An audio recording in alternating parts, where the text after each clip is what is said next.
Hello everyone, my name is Jim Sturdivant. I'm going to be your instructor in Education 335, Education Technology. I've taught this class for a number of semesters and I love teaching this class. I'm so glad you're here. I'd like to go ahead and talk about the learning objectives for the class on the very first slide because they're that important. So the first one is I can utilize technology to facilitate student learning. That's what we're going to explore in here during this class. And then the second one is I can embrace technology to stay relevant as an educator, which is important as well. So my objective, my personal objective is for you to leave this class in 4 weeks feeling empowered, feeling confident, and feeling ready to incorporate a lot of things that we explore.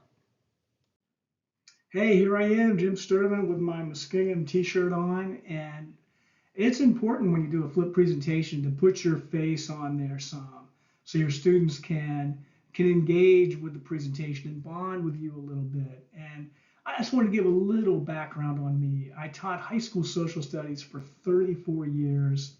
I retired in 2019 and started teaching at Muskingum, and it's been a wonderful gig. I have tremendous relationships with a lot of past and present Muskingum students, and one of my objectives is to collaborate well with you during this class. So I'm so glad you're here. Welcome. One thing that's new to me in this class is the first time I've used the Canvas Learning Management System. Some of you may have used it the last semester in some of your courses at Muskingum. Some of you might be new to it. Hey, this is a class in technology. We're going to master it. We're going to figure it out. But one thing that's going to happen is if you go to the class, you're going to see a link for the calendar and assignment list. And this is what's going to appear when you click on that link. It's just a Google Doc. But this is a roadmap for how we're going to work our way through the material for this 4 weeks. Now, don't panic if you see that Monday 6:30 to 7:20 and think, I can't meet at that time. I'm going to address that thoroughly in just 2 slides.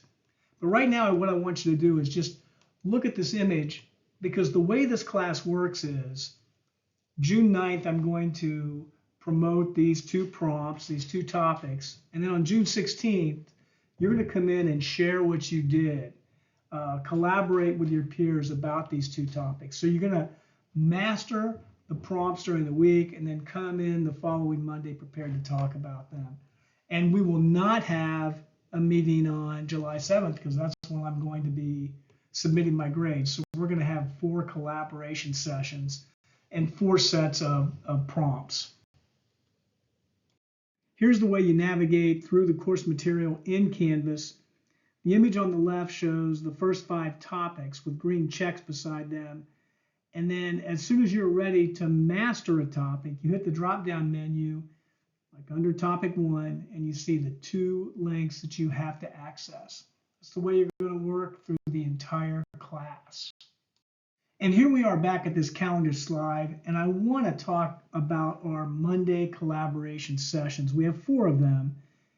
And the Teams link is right there. It says 6:30 to 7:20. A lot of times it won't go that long. But this is the rich part of the class. This is the collaboration part of the class. This is where I talk a lot less and you guys talk a lot more. And this is great practice for you. Each one of you is going to be challenged to do a small group facilitation. That's a wonderful experience for you. And I've had students tell me at the end of the course that they were grateful that we did this. It helped them grow as an educator.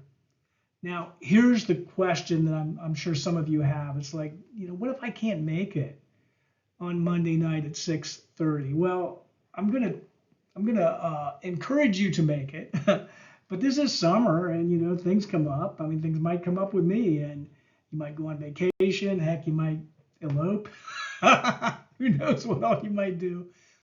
But if you can't make a session, it's incumbent upon you just to reach out to me and we'll do an alternative time. It's not a problem. It is not going to be a problem, friends. Well, here I am back, and I'm really excited you're in here.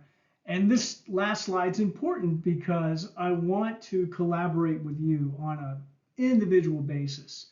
Now, we can obviously do that through email, and if that's what you're more comfortable with, that's fine.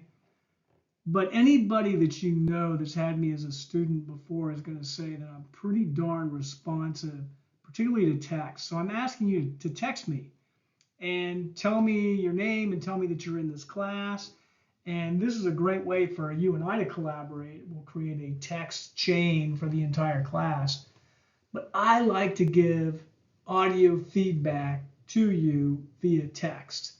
And I can talk a heck of a lot more efficiently than I can type or text. And it has all that rich voice inflection inside. I think it's a much more effective way to give feedback. So if you're willing, but only if you're willing, go ahead and shoot me a text. Tell me your name. Tell me you're in 335, and I'll put you in a text chain. Hey, looking forward to meeting you soon.